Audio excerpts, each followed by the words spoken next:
오늘은 맥주 감사 주일입니다.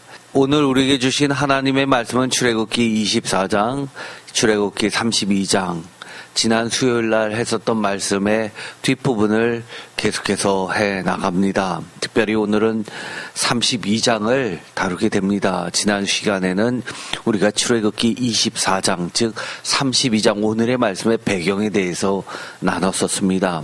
제목을 다 함께 읽어보겠습니다. 자기를 위하여 금송아지를 만들어 7번째 완전하게 하나님을 멸시하지 않고 온전히 예배하려면 2부 아멘. 사실 이 출애굽기 24장과 32장은 감사주일, 맥주 감사주일이라든지 추수 감사주일날 하는 본문이 아닙니다. 그러나 우리가 순서대로 이 말씀을 나누고 있는데도 불구하고 이 말씀은 여러분들이 예배를 마칠 때 정말 맥주 감사 주일날 하나님이 우리에게 특별히 주신 말씀이구나 라는 사실을 절절히 깨달을 겁니다. 특별히 이 32장을 보면서 감추어졌던 하나님의 비밀의 말씀을 들려주시는 게 얼마나 감사한지 모르겠습니다. 이 출애굽기 32장 1절, 백성이 모세가 산에서 내려옴이 더딤을 보고 모여 백성이 아론에게 이르러 말하되 일어나라 우리를 위하여 우리를 인도할 신을 만들라. 이 모세 곧 우리를 애굽 땅에서 인도하여 낸 사람은 어찌 되었는지 알지 못함이니라 라고 시작되고 있습니다. 이 출애굽기 32장 1절을 보면 거짓 신, 우상, 가짜 신, 이 금송아지 사건, 이것의 키워드를 알 수 있습니다. 우리를 위하여 라는 말이 먼저 나오죠. 그리고 우리를 인도할 신을 만들라 라는 겁니다. 하나님을 위하여, 하나님의 뜻을 위하여가 아니라 우리를 위하여 라고 이야기합니다. 관점이 완전히 바뀌게 됩니다.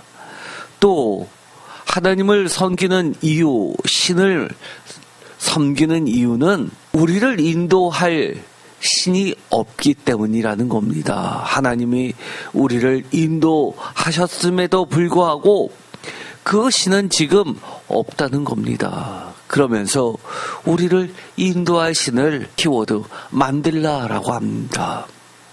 만들어진 신, 스스로 있는 야훼가 아니라 만들어진 신, 앞으로 또 만들면 된다는 그들의 생각에서부터 출발된 사건입니다. 만들고 그것의 효용 가치가 다 떨어지면 또 만들면 된다라는 생각이 기본적으로 깔려 있는 겁니다.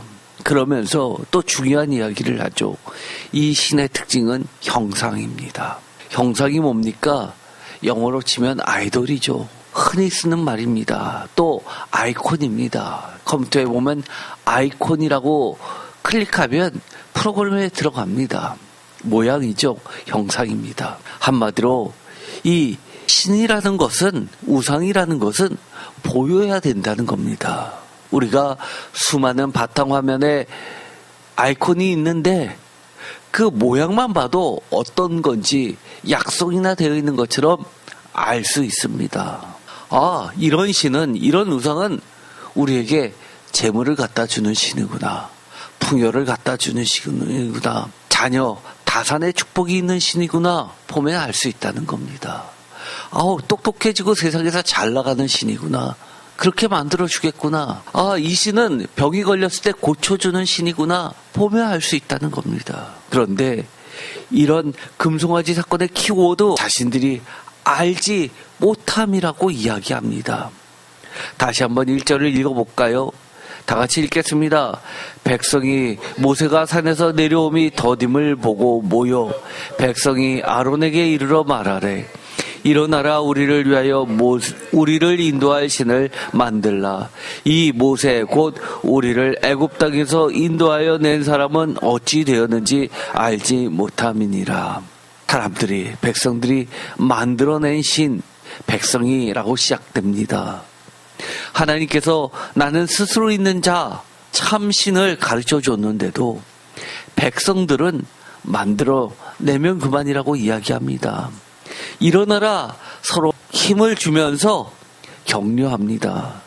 그러면서 키워드 우리를 위하여 우리를 인도할 신을 만들어지는 신입니다. 인도하여 낸 신은 알지 못한다라고 이야기합니다. 심지어 이들은 우리를 애굽 땅에서 인도하여 낸 하나님이라고 하지도 않고 사람 모세라고 이야기합니다. 그들의 머릿속에는 하나님은 존재하지 않습니다.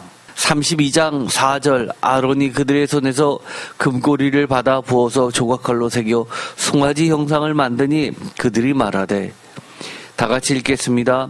이스라엘아 이는 너희를 애굽 땅에서 인도하여 낸 너희의 신이로다 하는지라. 그들이 송아지 형상이라고 되어 있는데 원어로 보면 한 마리 카프 송아지라고 이야기합니다. 하나의 송아지 형상이 나오게 됩니다. 그런데 그들이 했던 것, 아론이 모세가 하나님의 산에서 하나님을 뵈러 더 깊숙이 구름 속으로 들어가면서 부탁했던 것, 백성들에게 자신이 부지할 시 아론과 훌에게 위입을 해주고 떠났는데 그 아론이 이처럼 백성들을 잘못 인도합니다. 그들의 손에서 금고리를 받아 금고리가 애굽 땅에서부터 그들을 보호해 줄 거라고 그들이 믿고 있었던 가신들, 우상들을 금고리 형태로 해서 가장 귀한 금으로 만든 이 우상들을 다 빼어냅니다.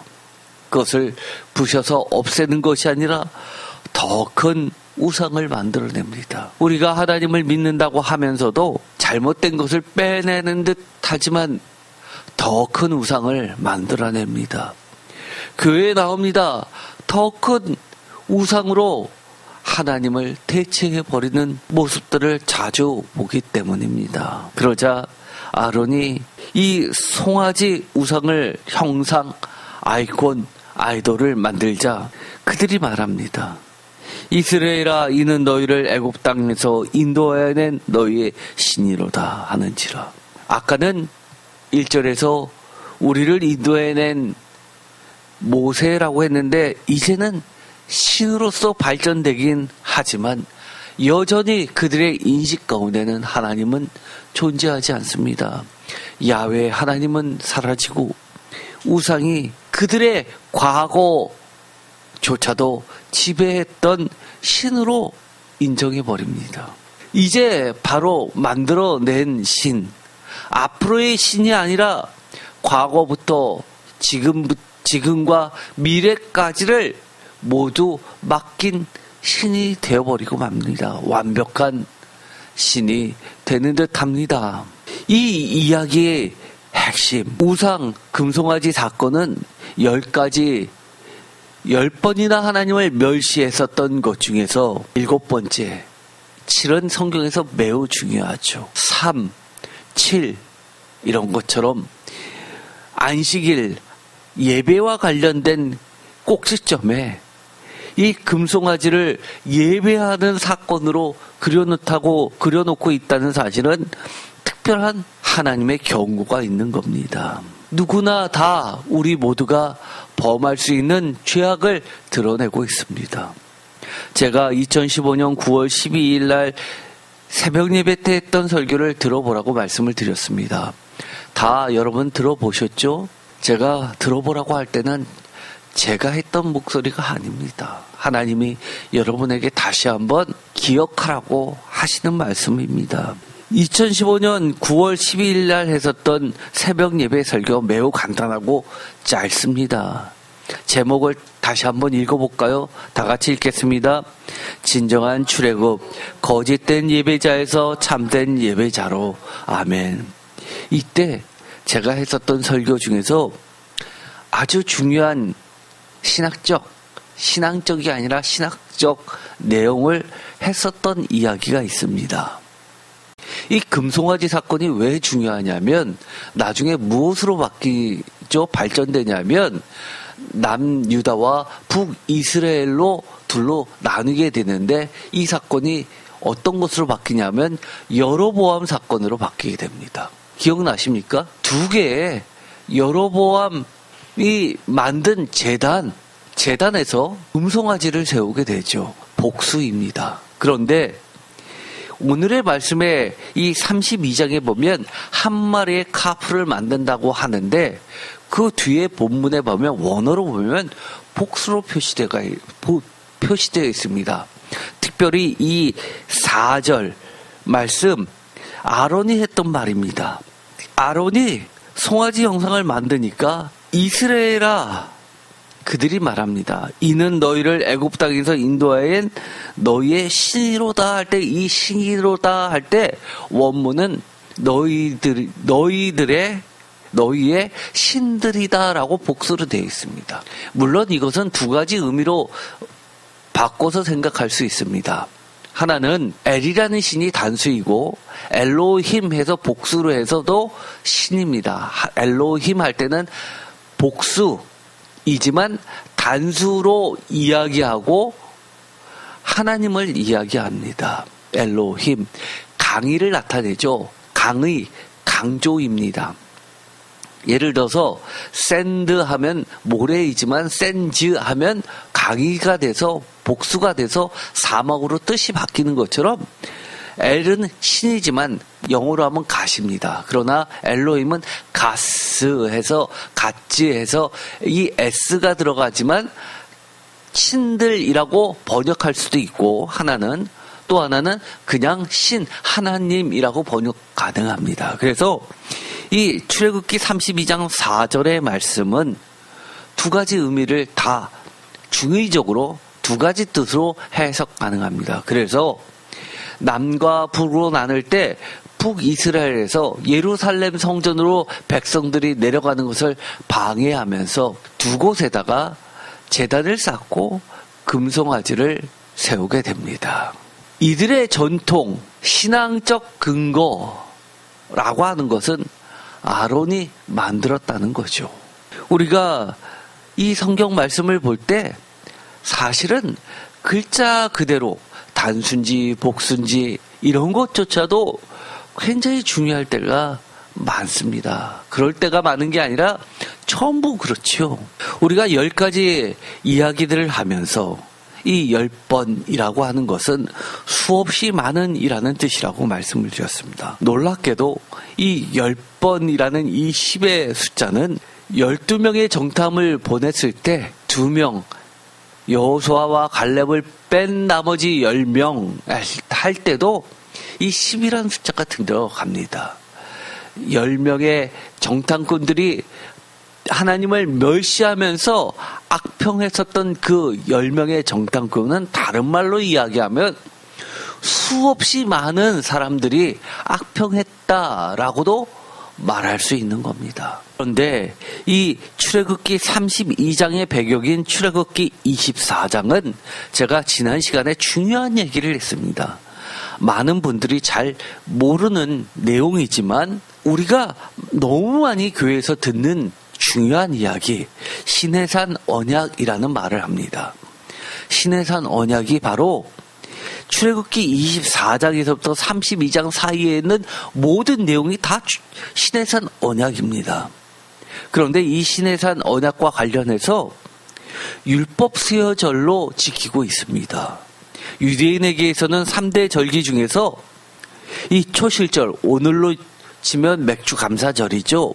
초실절을 맥주절이라고도 하고 또 77절, 7 곱하기 7, 49 더하기 1 해서 50 해서 이 77절 또는 오순절이라고도 합니다. 6월절 다음에 50일이 지난 날을 77절로 지키는데 이것이 신약에 와서는 그 유명한 성령감린절이 됩니다. 그런데 이 성령감린이 왜 오순절날 발생했느냐 라고 하는 부분에 대해서는 많은 분들이 잘 모르십니다. 그러나 이것은 시내산 언약과 관련되어 있습니다.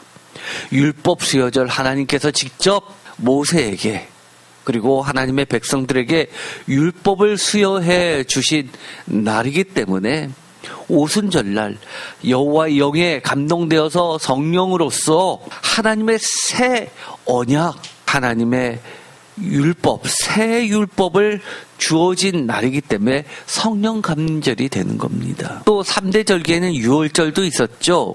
유월절은 바로 그들이 출애굽을 시작한 날입니다. 그리고 3대 절기라 하면 이 유월절과 또 초막절이 있었습니다. 초막절은 그야말로 가장 성대하게 추수해서 감사드리는 장막절, 수장절이라고도 합니다. 수장절, 보관하는 절이죠. 곡식단을 걷어들어서 창고에 들이고 포도를 따서 포도주를 만들어서 또 보관을 합니다. 가장 큰 돈을 버는 날이기도 하기 때문에 사실 이스라엘 백성들은 가장 성대하게 이 초막절을 지냈습니다. 초막절, 솔로몬 성전이 세워질 때도 이 초막절에 해당합니다. 그래서 솔로몬 성전을 기념해서, 예루살렘 성전을 기념해서 어떤 왕은 이 유월절이 신년의 시작으로 보는 왕도 있었고, 어떤 왕은 이 초막절이 낀 7월달을 신년으로 보는 왕도 있었습니다. 그래서 날짜를 계산하면 6개월의 기간이 비는 경우들이 발생했었다고 말씀을 드렸습니다.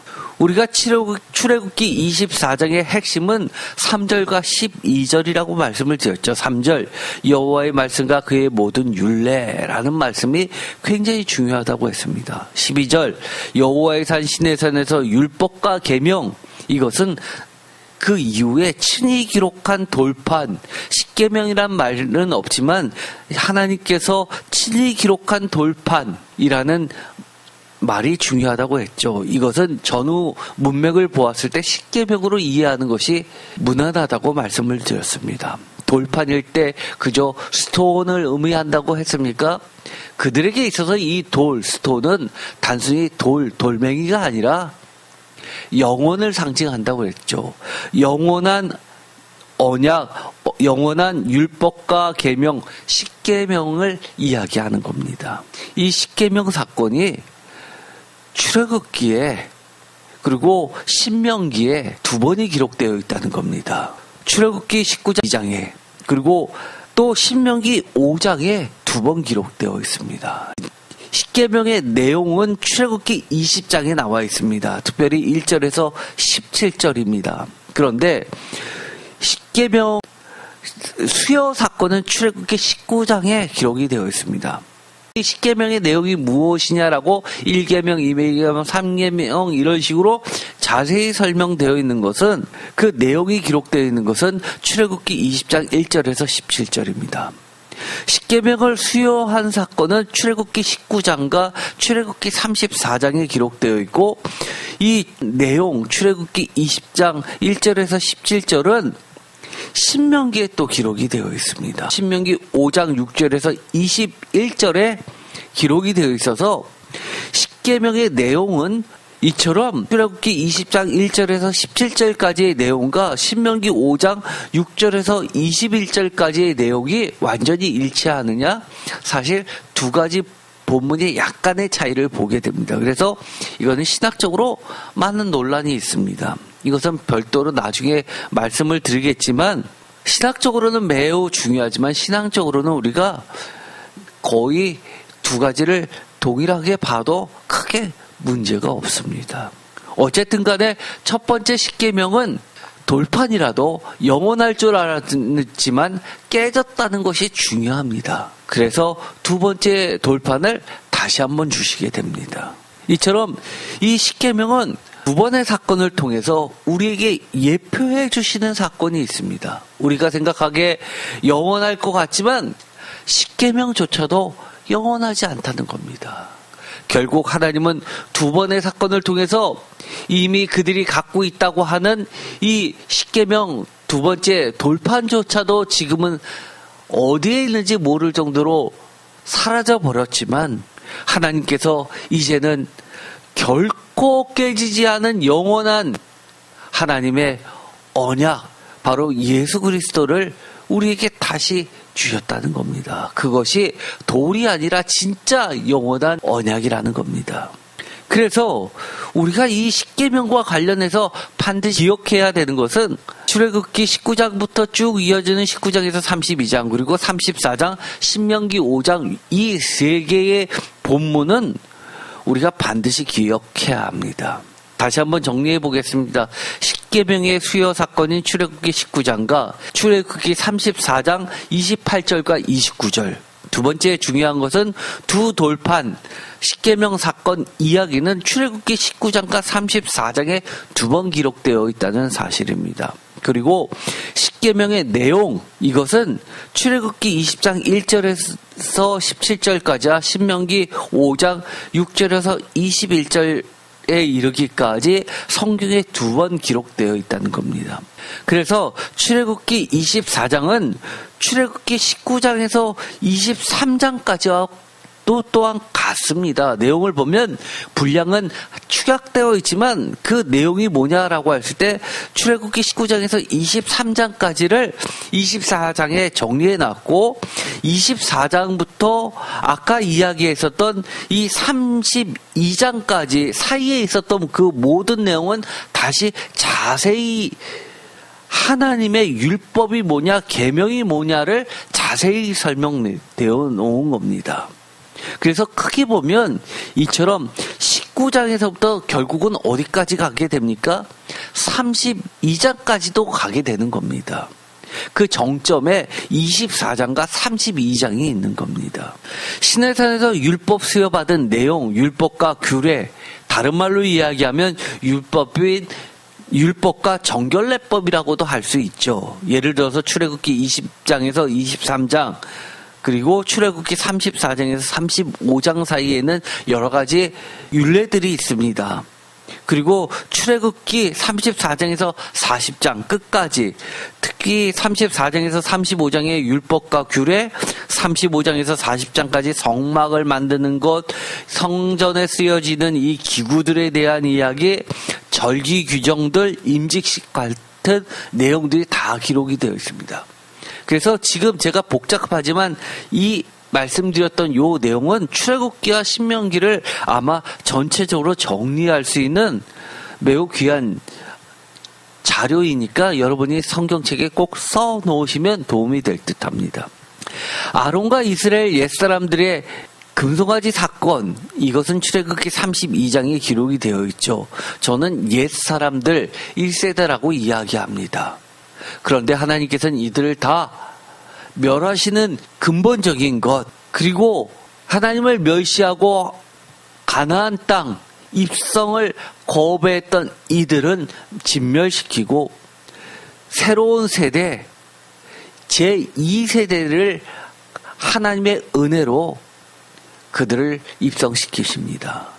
제2세대, 신세대들은 잘못이 없었습니까? 아니요. 그들도 잘못이 많았죠. 그럼에도 불구하고 은혜로 그들을 넣어주십니다. 출애굽기 32장 1절 아까 읽었었던 내용입니다. 표준세 번역에서는 우리를 인도할 신을 만들어 주십시오 라고 이야기합니다. 모세라는 사람은 어떻게 되었는지 모르겠습니다 라는 게 그들의 이유입니다. 제가 금고리는 우상이라고 말씀을 드렸죠. 그러자 3절에 보면 모든 백성이 한마음 한뜻이 돼서 그 귀에서 금고리를 빼어 아론에게 가져갑니다. 4절 아론이 그들의 손에서 금고리를 받아 부어서 어떻게 합니까? 조각칼로 새겨 송아지 형상을 만드니 그들이 말하되 이스라엘아 이는 너희를 애굽 땅에서 인도하여 낸 너희의 신이로다 하는지라. 조각칼로 새겼다라고 하는 것은 그만큼 심혈을 기울여서 만들었다는 얘기죠. 많은 시간이 걸렸을 겁니다. 표준세 번역에서는 좀 다르게 번역합니다.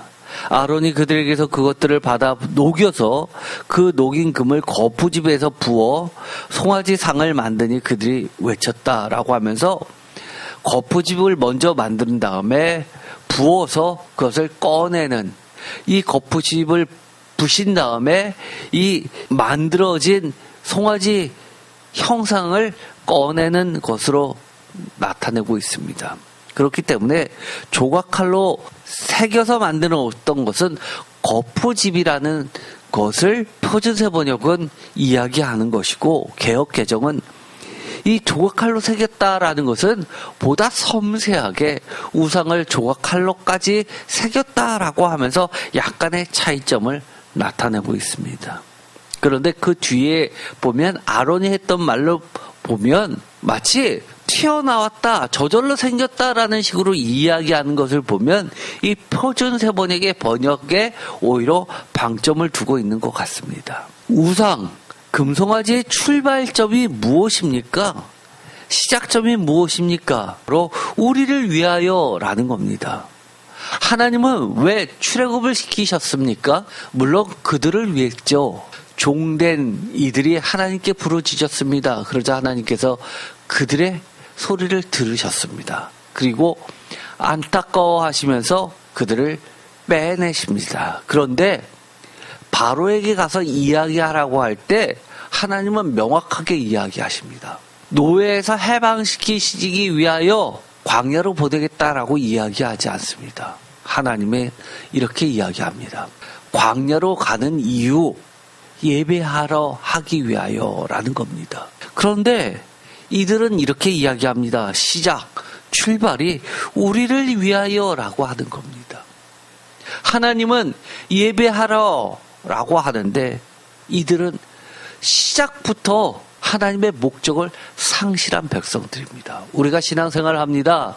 교회에서 보면 아주 신실합니다. 집사님, 권사님, 장로님으로 세우기에 충분해 보입니다. 그런데 가만 보면 하나님 나라에 대한 뜻이 없고 오로지 잘 살기 위해서, 나의 자녀들을 위해서, 우리의 사업을 위해서 열심을 내시는 분들은 사실 돌아봐야만 합니다. 출발부터 무엇이 잘못되었는지 돌아봐야만 합니다. 내가 헌금했고, 내가 11조 내고, 감사헌금하고, 하지만 이들이 귀에 있었던 그 귀한 가치, 금, 귀걸이를 내어놓는 것과 무엇이 다릅니까?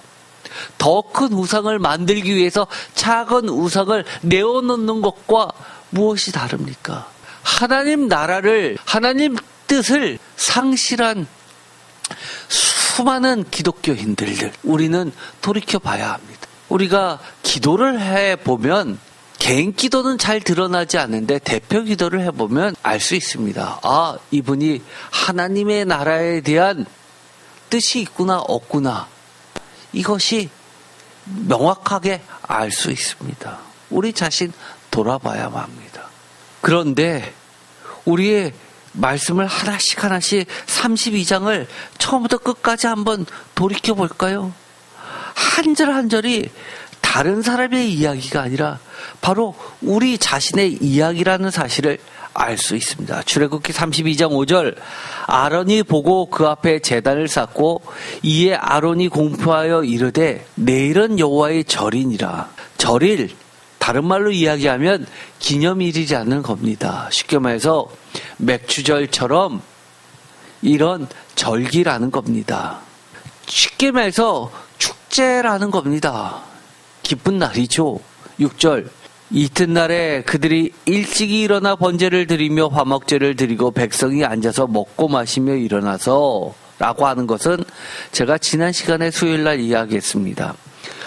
모양이 뭐와 똑같다고 이야기했습니까? 모세가 하나님의 명령을 받아서 70명의 장로를 세우고 아론과 그 두 아들과 함께 여호와의 사대에 올라갑니다. 똑같습니다. 일찍이 일어났습니다. 번제와 화목제도 드렸습니다. 70명이 다 함께 여호와 앞에서 먹고 마셨습니다. 모양은 똑같습니다.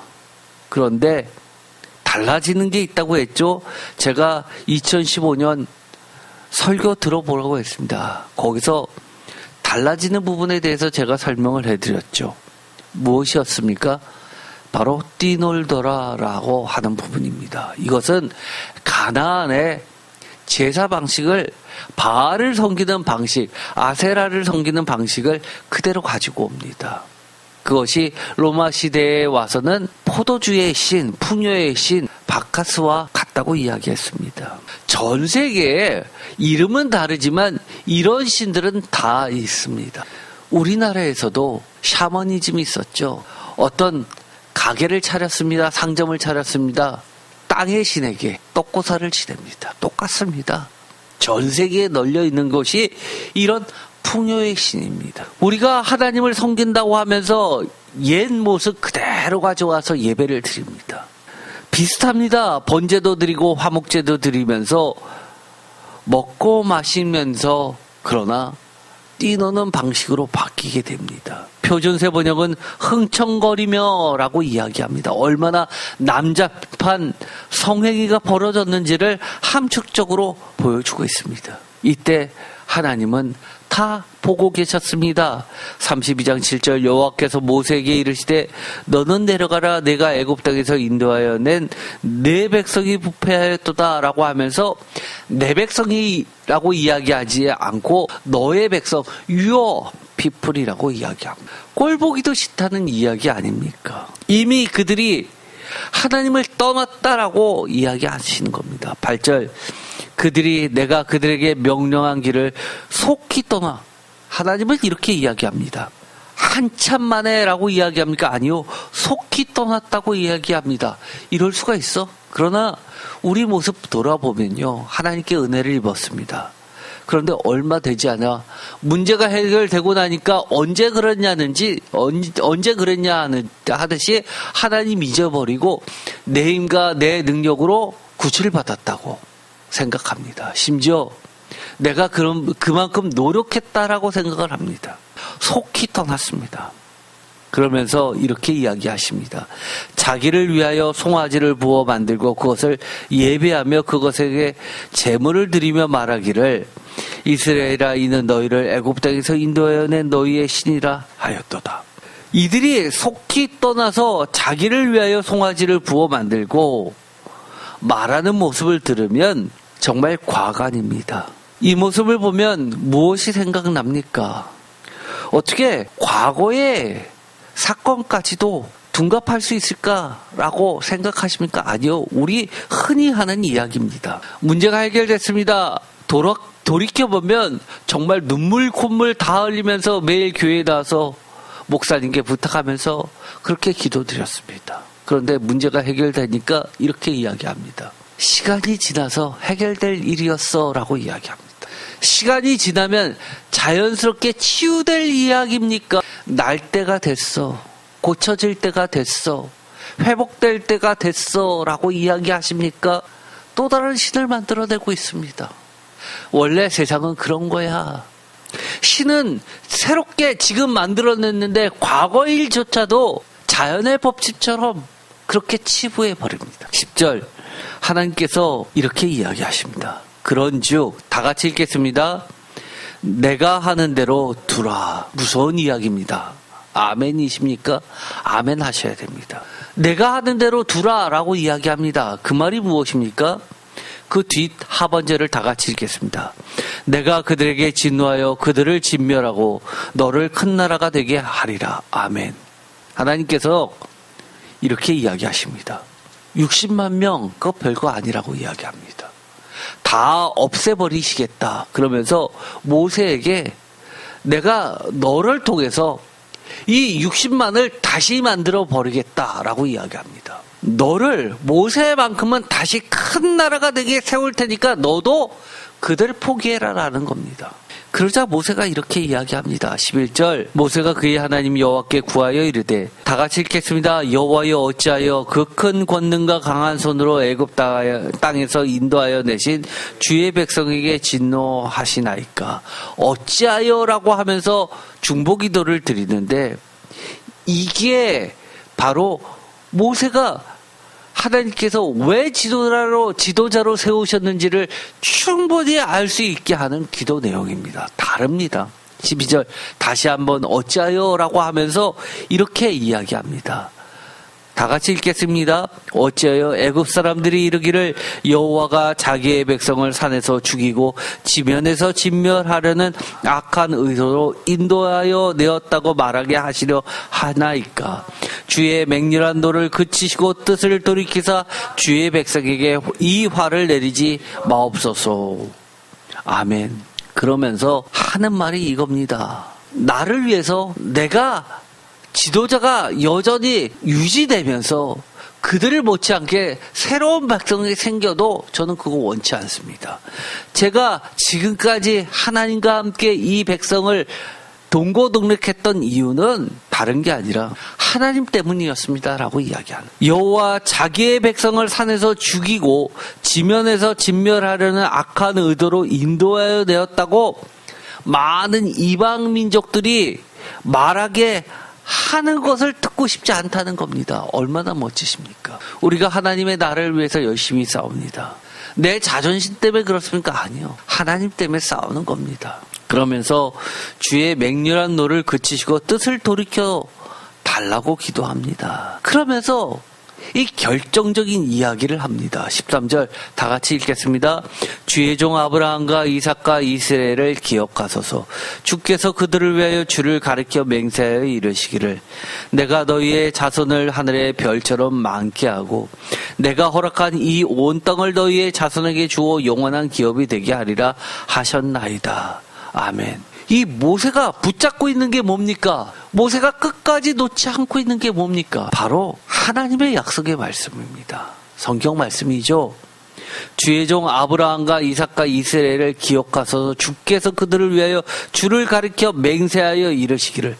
하나님께서 자신을 가리켜서 세상에 그 어떤 것을 두고서 맹세할 수 없으니까 하나님 자신을 가리키면서 하셨던 그 맹세 약속, 하나님의 말씀, 천지는 없어질지 모르지만 하나님의 말씀을 영원히 서게 되는 그 하나님의 약속의 말씀 때문이 아닙니까? 라고 이야기하는 겁니다. 그러자 하나님께서 14절에 여호와께서 뜻을 돌이키사 말씀하신 화를 그 백성에게 내리지 아니하시니라 라고 말씀하십니다. 모세의 중보 기도는 이 31절부터 나와 있는 아론을 향한 중보 기도와 견주어지는 아주 중요한 기도이죠. 출애굽기 32장 31절도 같이 볼까요? 이것은 금송아지 사건으로 아론의 그 잘못을 두고 했었던 기도입니다. 모세가 여호와께로 다시 나아가 다 같이 읽겠습니다. 여짜오되 슬프도소이다. 이 백성이 자기들을 위하여 금신을 만들어 싸우니 큰 죄를 범하였나이다. 그러나 이제 그들의 죄를 사하시옵소서. 그렇지 아니하시오면 원하건대 주께서 기록하신 책에서 내 이름을 지워버려 주옵소서. 아멘. 어떻게까지 기도합니까? 자신의 이름이 하나님의 기록하신 생명의 책을 두고 걸고 기도합니다. 저도 성도님을 위해서 이런 기도한 적이 있습니다. 제가 40일 금식할 때 30일까지는 교회와 성도님들만을 위해서 기도했습니다. 그리고 30일이 지나고 나니까 하나님께서 이제 됐다. 너를 위해서, 너 자신을 위해서 기도해라 라고 말씀을 해 주셔서 30일이 지나고 40일까지는 제 자신을 위해서 그렇게 기도를 했습니다. 그런데 마지막에도 제가 그런 기도를 했습니다. 하나님, 이 성도 하나님 기도하면서 제가 이 기도를 드렸던 게 기억이 납니다. 제 생명을 놓고 기도합니다 라고 하면서 그분들을 위해서 기도했습니다. 그 결과는 하나님께 맡겨놓고 있습니다. 이제 저의 손은 떠난 듯합니다. 그러나 하나님이 세우신 지도자들은 이럴 수밖에 없습니다. 이럴 수밖에 없습니다. 출애굽기 32장 15절 모세가 돌이켜 산에서 내려오는데 두 증거판이 그의 손에 있고 이 두 증거판 이것은 십계명이라고 보아도 됩니다. 그 판의 양면 이쪽 저쪽에 글자가 있으니 16절 그 판은 하나님이 만드신 것이요 그 글자는 하나님이 쓰셔서 판에 새기신 것이더라. 아멘. 하나님께서 쓰신 직접 친히 쓰신 그 율법과 계명 이것은 십계명만입니까? 제가 16절에 전에 지난 시간에 설명할 때 그랬습니까? 아니요. 사실 여기서 십계명이라고 언급하시지 않은 이유는 24장에서 32장 사이에 있는 모든 율법과 계명을 이야기하시는 것으로 보아야 된다고 말씀을 드렸습니다. 그래서 하나님이 직접 만드셨고 하나님이 직접 쓰신 이 증거판, 이것이 오늘날로 이야기하면 뭡니까? 증거, 언약책, 성경책입니다. 우리에게 주어진 이 66권의 성경책 모두가 다 하나님이 직접 쓰신 성경책, 언약책, 증거판입니다. 그래서 이 15절에 이 말씀 10계명만 이야기하는 거냐라고 했을 때 반드시 일치하지는 않습니다. 출애굽기 32장 17절 여호수아가 백성들의 요란한 소리를 듣고 모세에게 말하되 진영에서 싸우는 소리가 나나이다. 여기는 사실 문맥상 약간 단절된 듯한 느낌입니다. 여호수아가 백성들과 함께 있어야 되는데 여기서는 백성과 분리돼서 모세와 이 백성들 중간에 있습니다. 이것은 그 전에 하나님의 산으로 더 깊이 들어갈 때 백성들과 70인들과 이 아론과 두 아들과 거리를 두는 그런 것으로 해석 가능합니다. 어쨌든 간에 완전히 일치하지 않은 것은 아론도 백성들과 함께 아래에 내려갔는데 여호수아만 그 중간에 있다는 것이 좀 특이합니다. 18절 모세가 이르되 이는 승전과도 아니요 패하여 부르짖는 소리도 아니라 내가 듣기에는 노래하는 소리로다. 뭡니까? 축제, 파티라고 하는 겁니다. 19절 진에 가까이 이르러 그 송아지와 그 춤추는 것들을 보고 크게 노하여 손에서 그 판들을 산 아래로 던져 깨트리느니라. 영원할 줄 알았던 이 돌판이 깨졌습니다. 언약이 깨졌습니다. 하나님과의 약속의 백성과 하나님과의 관계는 깨졌음을 이야기합니다. 20절 다 같이 읽겠습니다. 모세가 그들이 만든 송아지를 가져다가 불살라 부수어 가루를 만들어 물에 뿌려 이스라엘 자손에게 마시게 하니라. 아멘. 표준세 번역은 가루가 될 때까지 빻아서 그것을 물에 타서 이스라엘 자손에게 마시게 하였다라고 번역합니다. 흔적도 없애버리는 거죠. 사실 귀해 보여도 우상은 우상입니다.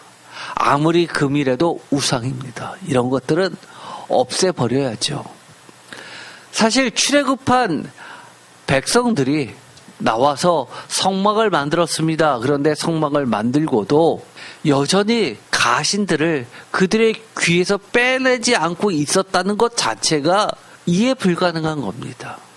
하나님도 믿고 가신도 믿고 그런 상태가 지속됐음을 의미하죠. 여기서 완전한 단절하라고 모세가 이야기하는 겁니다. 출애굽기 32장 21절 모세가 아론에게 이르되 이 백성이 당신에게 어떻게 하였기에 당신이 그들을 큰 죄에 빠지게 하였느냐라고 검사로서 질책합니다. 모세는 이 원인이 1차적으로 어디에 있다는 겁니까? 아론에게 있다는 겁니다. 지도자라는 겁니다. 지도자의 잘못이 그 정도로 중요합니다. 백성을 올바로 인도해야죠. 그래서 목회자는 책임이 매우 무겁습니다. 예수님은 그래서 뭐라고 이야기합니까? 양의 탈을 쓴 그런 늑대와 같은 지도자를 목자라고 불러서는 안 되는 가짜 지도자들이라고 질책하십니다. 예수님은 내가 선한 목자라고 이야기합니다. 어떤 특징이 있어요? 내 자신을 내어놓고 목숨을 내어놓고 인도하는 선한 목자. 모세도 그런 이야기를 했던 거 아닙니까? 생명책에서 지워달라고. 출애굽기 32장 21절 모세가 아론에게 질책하자 아론이 22절에 이렇게 이야기합니다. 아론이 이르되 내 주여 노하지 마소서. 표준세 번역은 이것을 아오님이라고 번역합니다. 사실 주여라고 이야기하는 게 맞습니다. 왜냐하면 아론은 이 모세를 신처럼 이야기합니다. 왜 그럽니까? 이것은 하나님 신, 하나님의 대리자로서 모세를 사람으로 본 게 아니라 하나님으로 본 것입니다. 그러면서 핑계를 대죠. 이 백성의 악함을 당신이 아나이다. 23절 그들이 내게 말하기를 우리를 위하여 우리를 인도할 신을 만들라. 모세 곧 우리를 애굽 땅에서 인도해 낸 사람은 어찌 되었는지 알 수 없노라 하기에 관계를 팩트를 그대로 이야기합니다. 그렇게 이야기했죠. 그러나 이 이야기는 뭡니까? 책임을 계속 돌리는 겁니다. 내 책임이 아니라는 겁니다. 더 큰 문제는 뭐였냐라고 하면 바로 모세 당신 때문이었다고 이야기하는 겁니다. 꼭 무엇을 보는 것 같습니까? 선악과 사건을 보는 것 같지 않습니까? 모세 당신이 있었으면 이런 일은 없었을 텐데 문제의 책임은 모세한테 있다는 겁니다. 그러면서 말도 안 되는 소리를 합니다. 24절 내가 그들에게 이르기를 금이 있는 자는 빼내라 한즉 그들이 그것을 내게로 가져왔기로 다 같이 읽겠습니다. 내가 불에 던졌더니 이 송아지가 나왔나이다. 아멘. 여러분 어떠십니까? 표준세 번역으로 읽어볼까요? 내가 그것을 불에 넣었더니 다 같이 읽겠습니다. 이 수송아지가 생겨난 것입니다. 말이 됩니까? 말이 안 되죠. 금붙이를 던졌더니만 저절로 이 수송아지가 생겼다고 이야기합니다. 무슨 요술방망입니까? 25절 모세가 본즉 백성이 방자하니 이는 아론이 그들을 방자하게 하여 원수에게 조롱거리가 되게 하였습니다. 방자하다라고 하는 것은 하나님을 모욕해도 이거보다 더 모욕할 수 있겠느냐라는 표현이기도 합니다. 제멋대로 날뛴다라고 이야기합니다. 원수에게 조롱거리가 되게 하였다라고 하는데 여전히 모세는 그 책임을 아론이 그들을 방자하게 만들었다라고 이야기합니다. 그렇죠? 그런데 그 뒷구절 출애굽기 32장 26절 다 같이 읽겠습니다. 이에 모세가 집 문에 서서 이르되 누구든지 여호와의 편에 있는 자는 내게로 나오라 하매 레위 자손이 다 모여 그에게로 가는지라. 아멘. 사실 이 26절은 신학적으로는 굉장히 중요한 본문입니다. 복잡합니다. 아직 다 밝혀지지 않은 이야기입니다. 많은 신학적 논쟁이 있는 본문입니다. 26절에 뭐라고 이야기합니까? 중요한 이야기죠. 누구든지 여호와의 편에 있는 자는 내게로 나오라. 모세가 했던 판결, 하나님의 판결입니다. 모세의 편도 아니고 여호와 편에 있는 자는 내게로 나오라라고 하는 겁니다. 여러분들은 누구의 편에 설 겁니까? 아론의 편입니까? 백성의 편입니까? 여호와의 편입니까? 모세의 편입니까? 여호와의 편에 있는 자가 여호와의 대리자인 모세 앞으로 나옵니다. 27절 모세가 그들에게 이르되 이스라엘의 하나님 여호와께서 이렇게 말씀하시기를 너희는 각각 허리에 칼을 차고 진 이 문에서 저 문까지 왕래하여 다 같이 읽겠습니다. 각 사람이 그 형제를 각 사람이 자기의 친구를 각 사람이 자기의 이웃을 죽이라 하셨느니라. 28절 다 같이 읽겠습니다. 레위 자손이 모세의 말대로 행하매 이날의 백성 중에 3,000명가량이 죽임을 당하니라. 29절 모세가 이르되 각 사람이 자기의 아들과 자기의 형제를 쳤으니 오늘 여호와께 헌신하게 되었느니라. 그가 오늘 너희에게 복을 내리시리라. 아멘. 뭐라고 이야기합니까? 그날로 3,000명이 죽게 된 정말 비극적인 사건이 발생하게 됐는데 누구에 의해서 벌어지게 됩니까? 여호와의 편에 선 자는 나와라라고 하니까 누가 나옵니까? 레위 자손이 나옵니다. 그리고 나서는 허리에 칼을 차고 앞으로 나가서 닥치는 대로 죽이게 합니다. 그 가운데는 이 앞으로 나와 있는 레위 자손 중에서 형제도 있고 친구도 있고 이웃도 있는데 닥치는 대로 죽입니다. 끔찍하죠. 비극적인 사건입니다. 여러분들이 그렇게 하라면 하시겠어요? 내 부모도 끼어 있을 텐데 죽게 놔두시겠습니까? 그런데 이 문장을 보면 어떤 사람을 특정해서 죽인 게 아니라 나아가면서 무작위로 앞에 있는 자들을 죽였던 겁니다. 3,000명가량을. 많은 사람들이 이 본문을 비판합니다. 이것이 말이 되냐고.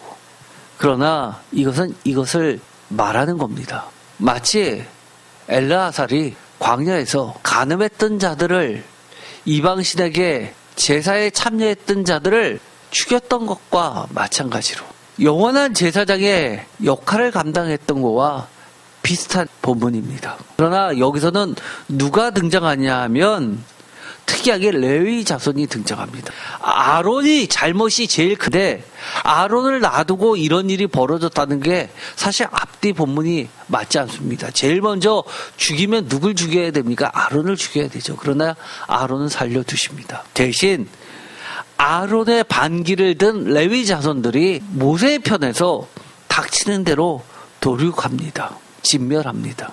이것이 옳다 그르다를 떠나서 이 본문은 이것을 이야기합니다. 내 안에 있는 악의 뿌리를 제거하는 것은 내 가족을 죽이는 것과 같은 사건이라는 겁니다. 내 형제를, 내 친정을 닥치는 대로 죽이는 그 아픔을, 내 뼈를 깎는 아픔을 감수해야 되는 사건이라는 겁니다. 우리가 하나님을 온전히 믿고 싶습니까? 그러면 이런 과정을 누구나 겪게 되는 겁니다. 때로는 내 자녀이기 때문에, 내 부인이기 때문에, 내 남편이기 때문에 봐주고 흘러왔던 신앙의 여정들 많이 있습니다. 그런데 그러다 보니까 어떻게 돼요? 점점점 더 큰 우상을 섬기는 것으로 변질되었습니다. 걷잡을 수 없습니다. 결국은 하나님과 맺었던 영원할 것 같았던 그 언약도 깨집니다. 기독교인입니다. 예수님을 믿었습니다. 그런데 조금씩 양보하다 보니까 결국 말만 예수님을 믿는 것이지 우상을 섬기는 것과 다름이 없어졌는데도 내 가족이, 내가 연루되었으니까, 내 남편이 연루되었으니까, 내 자식이 연루되어 있으니까, 내가 소중히 여기는 가치들이 연루되었으니까 끊어내지 못합니다. 죽이지 못합니다. 그래서 결국은 진멸됩니다. 모두 다 멸망당할 위기에서 그나마 60만 중에서 3,000명만 도려내고 나머지를 살릴 수 있는데도 불구하고 그러지 못하고 다 죽게 되느냐, 아니면 종양을 도려내고 암을 제거하고 생명을 유지하느냐는 나의 결단에 달려있는 겁니다. 이렇게 하면서도 내가 나머지로 더 열심히 하나님 섬기면 되지, 하나님 그렇게 보지 않습니다. 죄송하지만요, 여러분 이곳에 나와 있지만 하나님 보시기에 이거 도려내지 않으면 나머지 모두 다 열심히 해도 마찬가지야 라고 하나님 보시는 거나 똑같습니다. 우리가 얼만큼 여호와께 헌신합니까? 29절을 다 함께 읽어보겠습니다. 모세가 이르되 각 사람이 자기의 아들과 자기의 형제를 쳤으니 오늘 여호와께 헌신하게 되었느니라. 그가 오늘 너희에게 복을 내리시리라. 이 복이 뭡니까? 복이 뭡니까? 하나님께 드리는 참된 예배를 회복하는 과정에 철저함과 처절함을 엿보게 되는 이 사건을 통해서 이스라엘 백성 3,000명이 죽어나간 이 금송아지 사건을 두고 살인의 정당성을 이야기하는 것이 아니라 하나님께서 복이라고 이야기하신 부분이 무엇이 되는 겁니다. 100주년 기념 주석 출애굽기 주석에서 민 교수님은 워낙 유명하신 분이죠. 이분은 표준세 번역을 번역할 때 편찬위원 중에 가장 윗분이셨습니다. 어마어마한 분이시죠. 그분이 주석을 할 때 이렇게 이야기합니다. 여호와께 헌신하게 된 이들, 레위인들, 이것은 제사장 직분과 위임과 관련된 28장 41절에 손을 가득 채우다라는 표현하고도 맞물려 있다고 이야기합니다.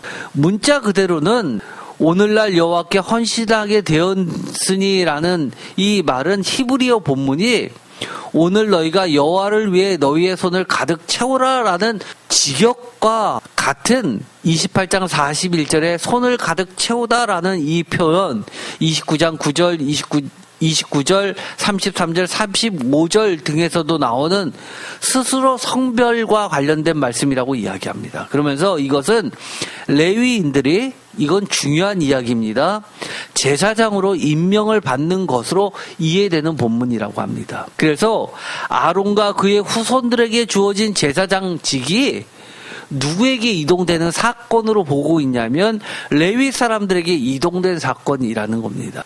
그래서 아직 아론과 그의 아들들에 대한 제사장 위임식이 있기 전에 이미 레위인들이 제사장직에 성별된다는 겁니다. 도륙에 참여한 레위인들이 복을 받는다라고 하는 이 복의 구체적인 내용은 제사 분야에 있어서 레위인들이 제사장으로서 역할을 맡게 되는 것으로 격상된 복이라는 겁니다. 그래서 이 제사장, 이스라엘 사람들에게 있어서 이 제사장 직분은 크게 3등분으로 나누게 됩니다. 사독계열입니다. 대표적으로 에스겔서에서는 사독계열만을 제사장으로 임명하라고 합니다. 그 사독계열이 언제 때 대제사장이었죠? 솔로몬 왕 때 사독계열이 대제사장으로서 됩니다. 다윗 때 대제사장이 둘이 있죠. 하나는 아비아달 계열입니다. 그리고 또 다윗 때 사독 계열도 있었죠. 그것이 솔로몬 때 사독으로 버립니다. 왜냐하면 이 아비아달 계열은 솔로몬 편에 서지 않았기 때문이죠. 그래서 학자들은 이렇게 봅니다. 제사장 계열을 하면 가장 오래된 것은 레위 지파 계열의 제사장 아비아달 계열입니다. 다윗 때 사독 말고 아비아달 계열의 이 레위 자손들이 제사장이었던 대제사장. 그 다음에 두 번째는 이 아론계 아들들에 의한 제사장. 세 번째는 사독 계열입니다. 그런데 에스라 시대에 오면 포로기 이후에는 이 에스라가 이 사독 계열과 이 아비아달로 포함된 이 레위 가문의 제사장은 다 무엇의 자손으로 족보를 쓰냐 하면 아론의 족보로 채우게 됩니다. 그래서 이것이 통합되는 형식을 취하게 되죠. 어쨌든 이것은 아직까지도 논란입니다. 정확한 족보를 구성하지 못하고 있지만 성경책에는 이처럼 세 개의 제사장 계열이 있습니다. 레위 계열, 대표적으로 아비아달이 있죠. 그 다음에 사독 계열, 그 다음에 아론계 제사장 계열입니다. 그런데 이 본문이 그래서 중요한 겁니다. 모세가 금송아지 사건으로 인해서 아론계 제사장에 대해서 그것의 반기를 들고 하나님의 여호와의 편에서 모세와 함께 그 악을 제거했던 레위 계열의 이 제사장들, 이들에 의해서 예배가 바로 세워지는 겁니다. 그런데 남과 북이 나누어지게 되면서 이들이 북이스라엘이 다시 아론이 세웠던 금송아지 2마리를 제단에 세우면서 아론에게 힘을 실어주는 그런 형상을 꾸미게 되죠. 어쨌든 간에 이것은 차지하고 나중에 별도로 설명을 드리겠지만 오늘의 이 포인트는 여호와의 편 자들이, 여호와의 편의 선자들이 철저하게 나의 가족과 내 뼈를 깎는 아픔으로 예배를 바로 세우고 있다는 겁니다. 출애굽기 32장 30절 문제의 핵심이었던 이 아론을 모세가 중보 기도합니다. 30절 여호와께 올라가서 그러면서 기도하죠. 아까 읽었던 31절과 32절에 중보기도를 통해서 33절 여호와께서 모세에게 이르시되 누구든지 내게 범죄하면 내가 내 책에서 그를 지워버리라. 내 책이라는 것은 저는 생명책이라고 이야기했습니다. 34절 이제 가서 내가 내게 말한 곳으로 백성을 인도하라. 내 사자가 내 앞서 가리라. 그러나 내가 보응하는 날에는 그들의 죄를 보응하리라. 표준세 번역은 때가 되면 내가 그들에게 반드시 죄를 묻겠다라고 이야기합니다. 이것이 중요한 이야기입니다. 35절 여호와께서 백성을 치시니 이는 그들이 아론이 만든 바 그 송아지를 만들었음이니라. 백성에게 재앙을 내려서 그래서 옛 세대들은 다 들어가지 못하게 되죠. 닥치는 대로 찔러 죽인 이 27절의 사건, 이것은 분명하게 우리에게 아픔입니다. 그런데 출애굽기 24장에 보면 예배가 뭡니까? 하나님 자신의 희생 피해 제사입니다. 하나님이 친히 만드시고 손 쓰신 언약의 돌판의 율례와 계명, 이것은 다른 말로 이야기하면 제가 수요일 날 얘기했습니다. 예수 그리스도의 십자가의 피이고 하나님의 언약서, 언약의 책, 성경 말씀의 모든 내용을 순종하고 지키는 것이라고 말씀을 드렸죠. 출애굽기 24장 3절, 모세가 와서 여호와의 모든 말씀과 그의 모든 율례를 백성에게 전하며 그들이 한 소리로 응답하여 이르되, 다 같이 읽겠습니다. 여호와께서 말씀하신 모든 것을 우리가 준행하리이다. 이것이 예배에서 가장 중요한 겁니다. 그러면서 출애굽기 24장 5절에 이스라엘 자손의 청년들을 보내어 여호와께 소로 번제와 화목제를 드리게 하고, 6절 다 같이 읽겠습니다. 모세가 피를 가지고 반은 여러 양푼에 담고 반은 제단에 뿌리고, 7절 언약서를 가져다가 백성에게 낭독하여 듣게 하니 그들이 이르되 여호와의 모든 말씀을 우리가 준행하리이다. 하나님의 말씀을 준행한다고 이야기하죠. 이처럼 우리가 예배라고 하는 것은 어떤 겁니까? 하나님께서 주신 하나님의 이 언약의 말씀들을 우리가 지켜나가는 겁니다. 그런데 오늘의 말씀을 보면 우리가 오늘이 어떤 날입니까? 맥주감사주의죠.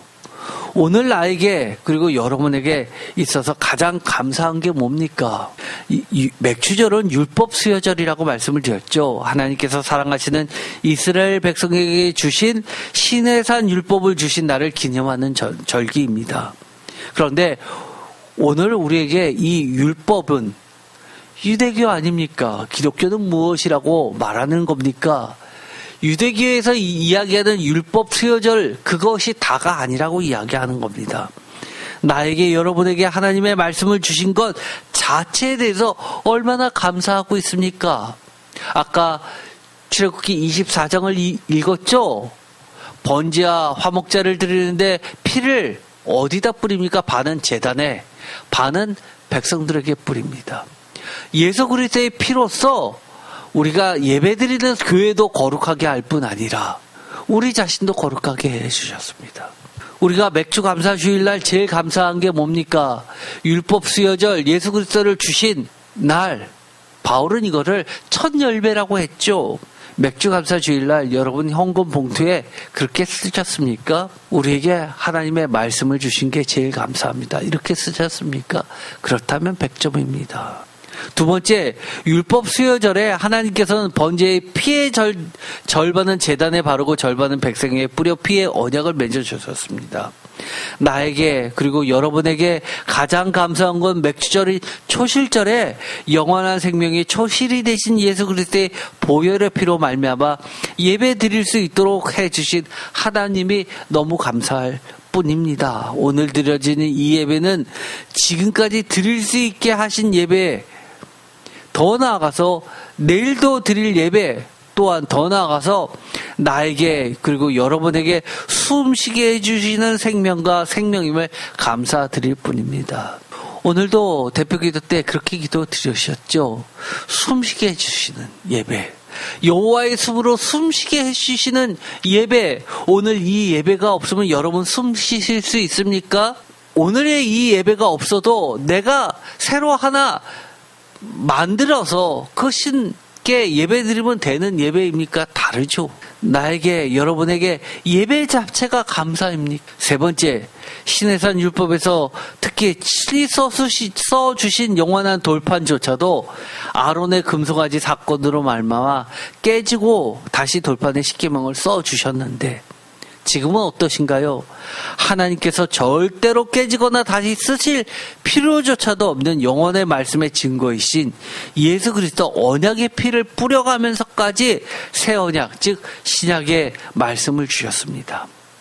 새 영, 여호와의 영, 성령에 의해 새롭게 태어난 성도의 새 마음, 거듭난 성도의 마음에 영원한 새 언약의 예수 그리스도의 살아계신 책인 성경 말씀이 오늘 맥주 감사 주일에 드릴 내 인생의 진정한 수확의 감사 제목이요 열매입니까? 저에게 있어서는 이 성경책은 열매입니다. 제가 인생에 온갖 수고와 씨 뿌림이 있었습니다. 제가 수확한 열매 중에서 가장 감사한 열매가 뭡니까? 여러분에게도 성경책이 그렇습니까? 저에겐 그렇습니다. 가장 귀한 거 하나 갖고 피난가라고 하면 성경책 아니고 뭐겠습니까? 우리 성도님 중에서는 예배 때마다 자신의 성경책에다가 은혜 받은 얘기를 가득 써놨습니다. 제가 물어보았습니다. 보물 1호가 뭐냐고 하니까 수많은 신앙의 감사 고백이 있는 이 성경책이 보물 1호라고 합니다. 여러분도 그러십니까? 정말이죠. 네 번째, 다시 한번 묻겠습니다. 나에게 여러분에게 예배가 뭡니까? 나에게 여러분에게 참신이 뭡니까? 나에게 여러분에게 하나님이 무엇입니까? 오늘 맥주 감사절을 통해서 이 아론의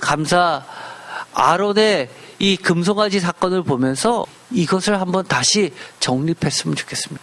돌아보면 이런 부분 반드시 나올 수밖에 없죠.